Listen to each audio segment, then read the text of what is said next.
Semuanya, perkenalkan saya Yosefiana Abowoseko, NIM 041987, mahasiswa dari Prodi Teknik Elektro Angkatan 2019 dengan mata kuliah Dasar Sistem Pengaturan Institut Teknologi Kalimantan. Jadi di sini ada saya akan menjelaskan tentang respons sistem orde 2. Baik, sistem orde 2 mempunyai fungsi alih dengan pangkat S tertinggi 2, berarti pangkat 2. Biasanya dinyatakan dengan rasio redaman zeta frekuensi alami tak teredam omega n yang dinyatakan dalam bentuk fungsi alih sebagai berikut. Nah, kita lihat di sini CS per RS sama dengan omega n kuadrat per S kuadrat plus 2 zeta omega ns plus omega n kuadrat. Nah, untuk blok diagramnya seperti ini. Ini saya tulis dulu. Sini untuk RS-nya dan juga ini CS-nya di output-nya.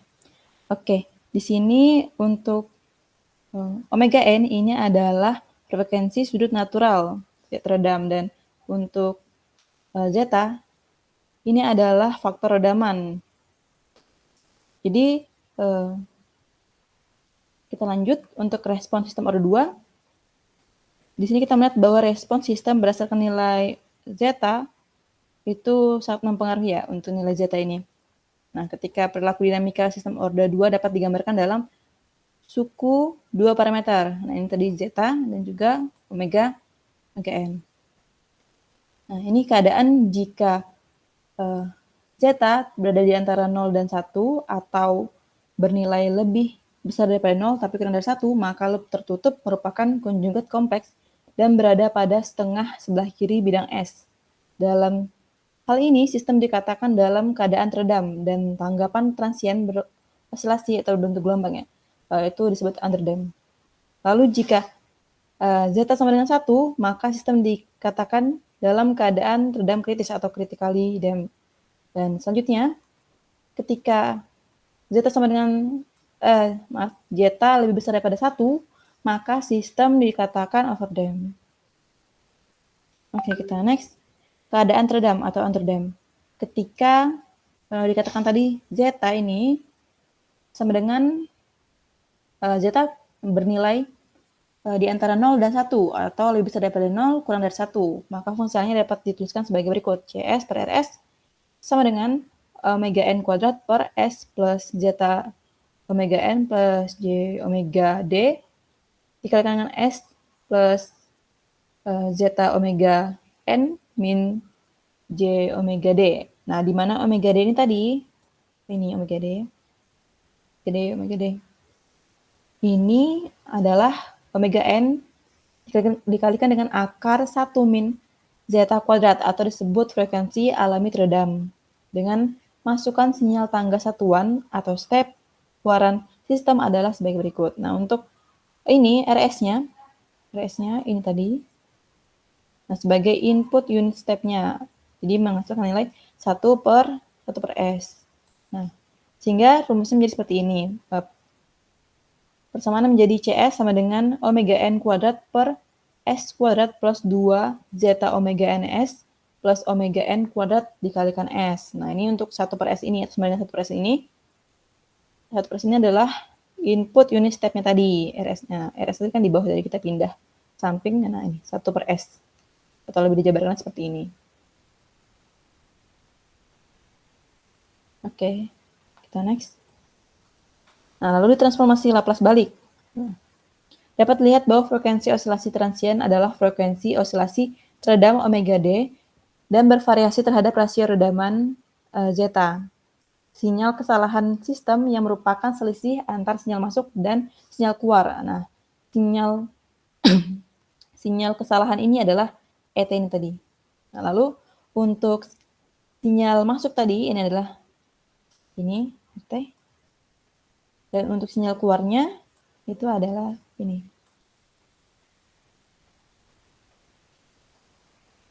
ET untuk sinyal masuk dan sinyal keluarnya adalah CT, gitu teman-teman. Nah, nilai error ini didapatkan dari yang katakan tadi, nilai input referensi dikurang nilai output yang aktual. Nah, sinyal kesalahan ini menunjukkan osilasi sinusoida teredam pada keadaan tunak T sama dengan T hingga tidak terdapat kesalahan antar masukan dan keluaran. Apabila rasio redaman zeta sama dengan 0, maka tanggapan menjadi tak teredam dan beroscilasi terus-menerus untuk waktu yang tak tentu. Nah, ini untuk kurva respon step under dampnya. Kalau kita lihat under damp ini dia beroscilasi, ada gelombangnya. Nah, begini. Oke, kita next ke keadaan teredam kritis atau zeta sama dengan 1 dengan masukkan sinyal tangga satuan CS dituliskan sebagai berikut. Nah, kalau kita lihat di sini rumusnya lebih sederhana ketika zeta sama dengan 1.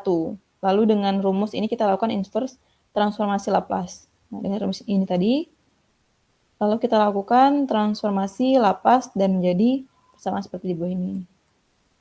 Zeta sama dengan 1 min E omega nt dikalikan 1 plus omega nt dengan waktunya atau T lebih besar sama dengan 0. Nah, pada keadaan tunak T sama dengan T hingga tidak terdapat kesalahan antar masukan dan keluaran dan tidak terjadi osilasi. Ini pada keadaan kritis. Nah, ini untuk gambarnya tidak ada osilasi tadi yang dimaksud tidak ada gelombangnya. Nah, ini kalau kita lihat ya lurus saja itu. Tidak ada gelombang seperti ini, gelombang-gelombang gitu tidak ada.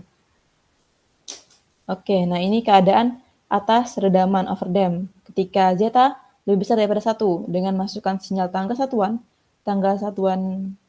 sistem CS dituliskan sebagai berikut. Nah, ini untuk CS-nya. Omega n kuadrat per S plus zeta omega n plus omega n dikalikan akar zeta kuadrat min 1 terus dikalikan S plus zeta omega n min omega n akar S kuadrat min 1 dikalikan S. Lalu transformasi Laplace balik dari persamaan di atas, maka kita mendapatkan rumus seperti ini. Zeta sama dengan 1 plus omega n per 2 akar zeta kuadrat min 1. E sama dengan S1T. E sama dengan E pangkat min S1T per S1 dikurang E min S kuadrat S2T per S2. Oke. Lalu di sini kita lihat untuk S1-nya dan S2-nya juga, di mana asumsinya S1 sama dengan zeta plus akar zeta kuadrat min 1. Nah, terus untuk S2-nya sama dengan zeta min akar zeta kuadrat min 1 dikalikan omega n. Apa yang membedakan? Nah, bisa kita lihat di sini ini plus untuk S1 dan di sini S2-nya min. Oke. Jadi tanggapan CT meliputi 2 suku eksponensial. Dari persamaan di sebelah, tanggapan sistem akibat pengaruh min S1 kalau kita lihat. Nah, jauh lebih kecil daripada min S2. Hal ini disebabkan suku yang mengandung S1 meluruh jauh lebih cepat dari yang lain. Nah, kita perhatikan juga nanti gambar sebelahnya. Untuk sebagai fungsi omega T untuk berapa harga rasio redaman zeta. Nah, ini untuk kurva respon step overdamp. Untuk overdamp ini juga tidak berosilasi, teman-teman ya. Karena dia, nah kita lihat ini kurvanya, terus tidak ada gelombangnya. Nah, ini untuk keseluruhannya. Kalau kita lihat di sini, ya mungkin kalau underdamp itu tidak atau kurang teredam. Untuk critical dam itu dia biasa, dan untuk yang overdamp itu sangat teredam. Nah, kalau sangat teredam berarti zeta-nya lebih besar dari 1. Nah, coba kita lihat di sini. Untuk overdamp yang garis ungu, nah dia tidak berosilasi, artinya dia tidak menggelombang seperti yang ini, yang garis warna hijau. Nah, untuk critical dam ini kan S sama dengan 1. Nah, ini dia kita lihat yang garis warna merah. Nah, dia lurus, tidak berosilasi, tidak bergelombang. Gitu. Lalu mungkin pakai ini. Ini untuk overall-nya tadi. lebih besar dari 1, nah ini tidak beroscilasi. Dan untuk critical damp ketika zeta sama dengan 1, nah dia tidak beroscilasi. Lalu kita lihat under damp. Under damp ini dia beroscilasi. Nah, ini kita lihat gelombangnya. Nah, warna biru. Oke.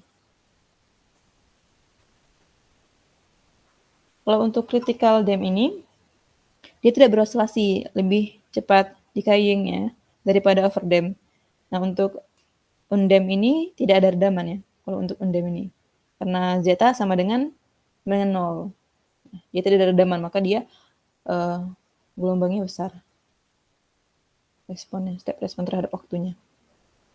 Ini warna hijau. Oke, berdasarkan respon sistem terhadap masukan sinyal step dibedakan menjadi 2, yakni karakteristik respon transient, yang kedua karakteristik respon keadaan tunak atau steady state. Nah, kita masuk ke karakteristik respon waktu.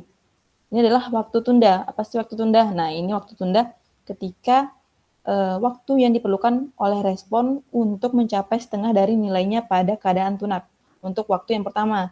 Nah, ini ada set point-nya di 1. Satu ya, ini berarti setengah dari 1 itulah 0,5. Nah, ini waktu yang diperlukan saat respon itu mencapai setengah dari nilainya. Nah, 0,5. Nah, waktu yang diperlukan nah inilah disebut TD, waktu tunda. Sebelum dia naik ke atas. Nah, di sini, nilainya titik di sini, itu adalah waktu tunda. Selanjutnya adalah waktu naik atau TR, waktu yang dibutuhkan oleh respon untuk naik dari 5% ke 95% atau 10% ke 90% atau dari mungkin 0% ke 100% nilai steady state-nya. Nah, ini kita lihat ada garis-garis di sini. Nah, ini. Waktu yang diperlukan dari saat respon mencapai titik ini. Nah, di sini. Nah, itu adalah waktu TR-nya. Atau waktu yang dibutuhkan respon untuk naik ya. Dari titik awalnya.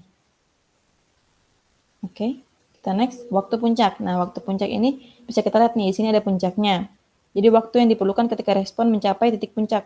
Nah, waktu dari sini ke sini memerlukan waktu. Nah, waktu itulah yang dikatakan waktu puncak. Waktu yang diperlukan respon untuk mencapai puncak pertama overshoot. Nah, puncak pertama overshoot ini. Nah, waktu yang dari sini ke sini, inilah nilai waktu puncak. Selanjutnya adalah nilai puncak kurva respon diukur dari satuannya atau disebut maksimum overshoot atau MP. Nah, kita lihat di sini MP ketika ini kan set point-nya ya 1 ya. Nah, ini di atasnya ketika sudah melewati set point-nya, nah waktu yang dibutuhkan ketika naik sini, nah nilai dari sini, dari 1 ke atas ke puncaknya, itu disebut nilai puncak, kurva respon diukur dari satuan. Nah, nilainya teman-teman ya, nilai dari garis set point-nya 1 ke puncaknya. Itu disebut maksimum overshoot atau MP. Baik, selanjutnya waktu tunak atau TS. Waktu yang dibutuhkan respon untuk mencapai keadaan stabil atau keadaan tunak atau dianggap stabil. Nah, ini TS. Kita bisa lihat dari sebelum-sebelumnya itu waktu yang dibutuhkan lebih lama. Nah, sudah melewati itu puncaknya, nilai puncak MP-nya, kemudian sudah melewati nilai TD-nya. Nah, di sini waktu yang diperlukan TS itu adalah waktu yang dibutuhkan respon ini untuk mencapai keadaan stabil. Nah, pada saat ini keadaan mulai stabil, dianggap stabil, nah itu adalah waktu TS-nya, waktu tunak. Nah, ini kalau kita lihat kurva tanggapan tangga satuan dengan indeks kinerja TD, TR, TP, dan juga MP. Nah, waktu tunda atau delay time, TD, nah tadi kita sudah bahas sebelumnya, yang dibutuhkan.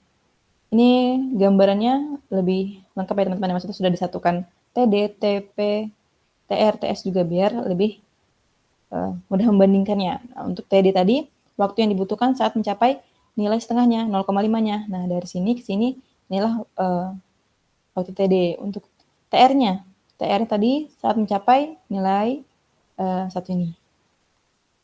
Ini TR. TP-nya saat mencapai nilai puncak nih. Lalu untuk TS-nya, nah sampai sini. Ya. Ini untuk TD, TR, TP, TS. Dan ini untuk nilai maksimum overshoot atau MP tadi. Dari sini ke sini berapa nilainya? Nah, ini MP-nya. Oke, itu saja hasil pembahasan dari saya. Kurang lebihnya mohon maaf jika ada salah kata ataupun salah penjelasan. Saya mohon maaf. Itu saja dari saya. Kurang lebihnya mohon maaf. Terima kasih.